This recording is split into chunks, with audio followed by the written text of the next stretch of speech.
You're watching the rest of the story. It's currently 12:30 in the afternoon.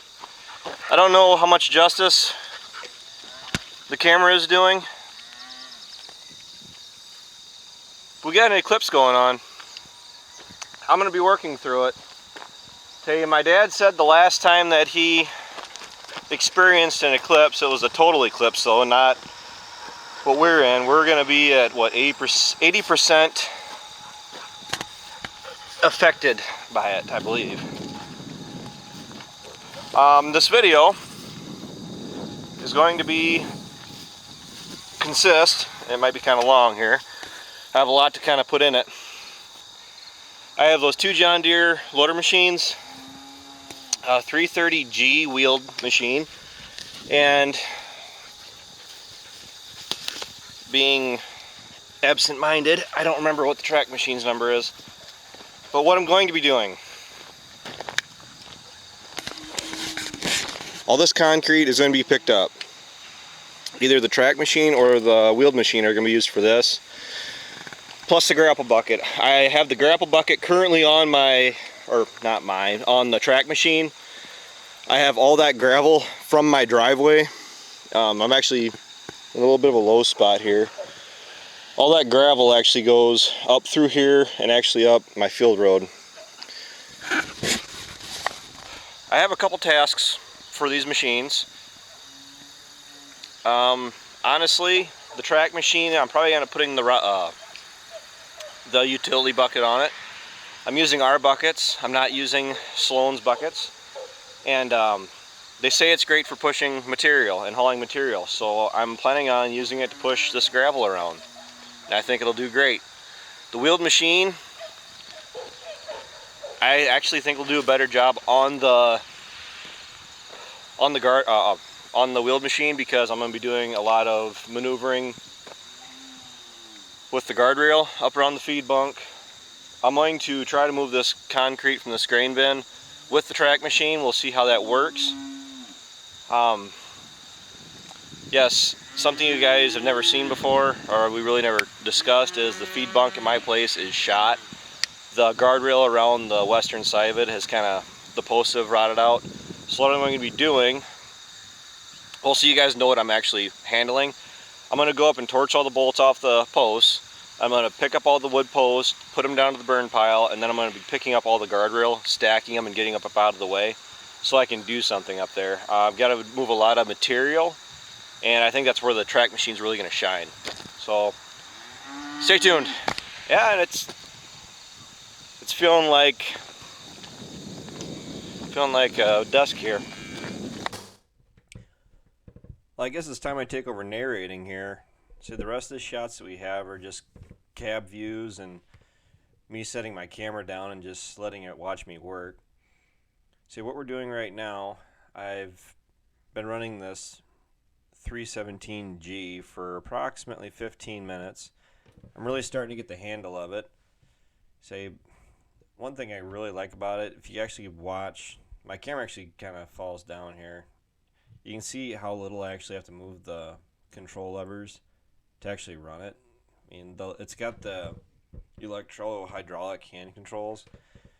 It's a huge difference in operating this for extended amounts of times compared to my dad's 773 Bobcat. Say, very comfortable, very easy to run, a little bumpy. Well, this ground that I was in right now, it's actually a cow lot, and I was really just trying to clean it up. It's been neglected for the last 3 years, and I'm just trying to get it built back to where I can use it again. This is something that's been having to be done for quite a long time, and you see there at the tip of my fingers there, I was adjusting the creeper mode for the tracks. I was doing quite a bit of dirt pushing where I was at, and there's a lot of weeds and roots and stuff, and that's exactly what I just picked up there. All the roots and everything kind of sifted through the dirt and everything, and you see when I dump it out, there's just a big mass of weeds at the top of the piles. The problem with my place is that all my buildings are built on a hillside, and as everybody knows, when rain falls, it seems to drag down everything downhill. So I get a lot of washouts, and consequently, that's what happened to my feed bunk here. Is that over time, the water got to this concrete, and the concrete started to settle out and crack and give out. I actually lost one of the corners on it. It dropped about 6 feet or so. And being able to use these John Deere machines like I did yesterday, I was able to do what would probably take me, I'd say, at least 2 days worth of work. And I ran both these machines together. Probably, I think I want to say 5 hours total between the two machines. And the majority of the time I ran just this track machine. This is me just starting to get used to running this wheeled 330. Definitely like the bigger frame. Definitely felt a lot more comfortable. It's a very, very sturdy machine. I felt very comfortable running it. Very, very good visibility. I never did get a decent inside cab shot of it. My camera mount for my camera actually gave out on me. One of the bolts fell out when I was actually gonna switch it over to this machine, and I can only use 2 of the suction mounts, and it vibrates really bad. So that's why the rest of these videos I have so many shots of me just setting the camera out and watching me work. See, this machine is really versatile. I gotta say, I really do like the track, or not. Well, the track machine is nice. I really do like the wheeled machines. Although you get that right there. Say the dirt settled out and I couldn't get back up onto the concrete, so here I actually had to build up the dirt again, which is what I was originally doing. I just had to work on a little bit more here than what I was planning on. Both these machines really do look nice sitting at the same work site together, though, don't they? And as you see right here, this whole piece where I'm actually pushing dirt up to, there used to be a bunch of guardrail all the way through here. I didn't get that on camera when I pulled all that out. That's actually down. It's actually down out of the screen there.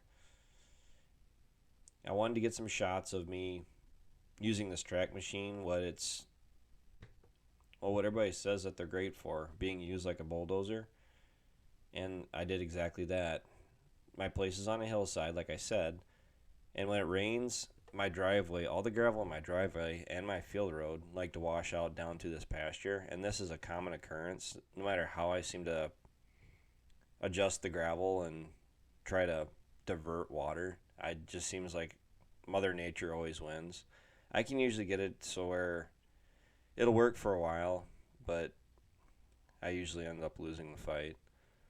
I'm using the ISO controls right now, I'm using the left control lever joystick for controlling the tracks of the machine, and I'm using the right joystick. Did I say that right? Left joystick for controlling the tracks and the right joystick for controlling the booms. The reason for that is because I wasn't losing power for having to adjust between the regular hand controls, because what happened to do is I'm not 100% familiar with running just standard hand controls. So what I tended to do quite a bit is I was actually kind of robbing off my boom controls when I was trying to adjust my track direction, and the ISO really helped with that because it completely removed the tracks from the boom. And I wish I could have had my camera mount in the cab while I was doing this, because it would have really helped you guys see what I was doing. I was doing really subtle movements with both the controllers.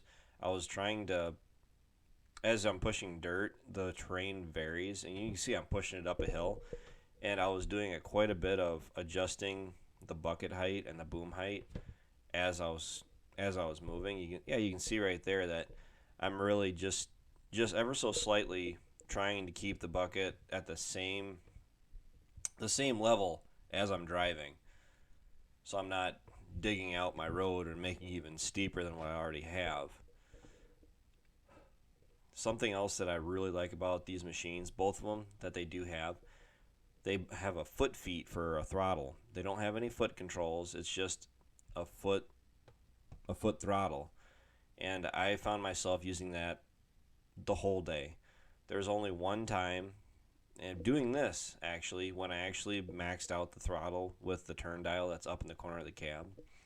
Otherwise, I was doing a lot of controlling my speed by using the foot throttle and controlling the engine speed. I don't know how. I guess like I say, I didn't get a run on these machines, either of them, like for a full day. But it really makes me wonder, now that I think about it, how much that would actually help in fuel usage, being able to control your throttle so easily with your foot. Because with my dad's Bobcat, you have to run that when you're using it at full throttle. Otherwise, you can't work. See that maximum efficiency out of that Bobcat of my dad's is running at full throttle, and that will use a full tank of fuel running it all day. See, this machine does have DEF.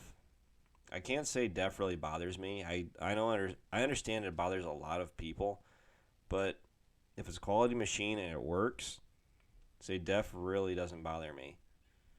Not to bring up a competitor's machine, but that New Holland tractor, that T7 315 we used last fall, used DEF, and I gotta say it really didn't bother me a whole lot that we had to use it. I mean, it allowed us to run the machine efficiently, and we can argue, how efficient it is, but I'm not really here to do that. This is a really good angle of what I actually did yesterday. You can see up in the upper left of the screen that's the end of the guardrail. I actually have a few more bolts I have to cut out because there's three guardrails that are kind of hanging there yet. But at the very end is my corner post, and then from there it ran the whole length of the bunk all the way to beyond the right side of the screen. And all I'm doing this is really light dirt and really fluffy. It really isn't all that heavy. So what I'm doing here is I'm over piling dirt. It's higher than the concrete, probably by about a good 2 feet at the lowest, and probably 3 at the higher parts. So I actually have quite a bit of dirt back behind the bunk you can see the far side of the guardrail between the pole shed. There's another guardrail there. I was actually pulling dirt from there because there's quite a bit there that I can work with. And what I'm going to do is I'm actually going to let this dirt sit and just kind of mellow out. I have no intention of really working with it too much more. See, I'm not planning on putting any guardrail back up for the time being, because where that guardrail is on the left of the screen, the concrete that was there is gone. It's not gone, but it's currently 6 feet below the rest of the concrete platform, and I have to do something with it. But doing this, it allows me to, I'm going to put some stakes in, or I'll maybe slam a couple posts in the ground. And here come the lights. And I can either put some wire panel up or some regular gates, and I can have, well, be it not my old bunk back, but at least I'll have a bunk or my fences around my feed bunk so I can work with cattle again, because I don't want them walking down or jumping off this pile of dirt I have and busting any legs. After I did all this, I have to do a bit more fencing now, but it's a necessary thing that I had to do. This machine, the lights, I was really impressed what it had on it for lights. It had the 2 LEDs in the front, 2 LEDs on the left side of the cab, just behind the forward-facing LEDs, and then the LEDs in the rear. That complemented with the camera in the back.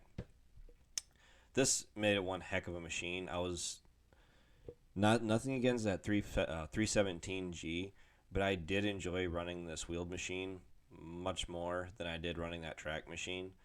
Taking the ride quality and everything out, I just felt like this machine had a lot more snuff to it, and it did, because it is a bigger machine. But I'm out of time. Stay tuned. I have my opinions video coming out on these machines soon.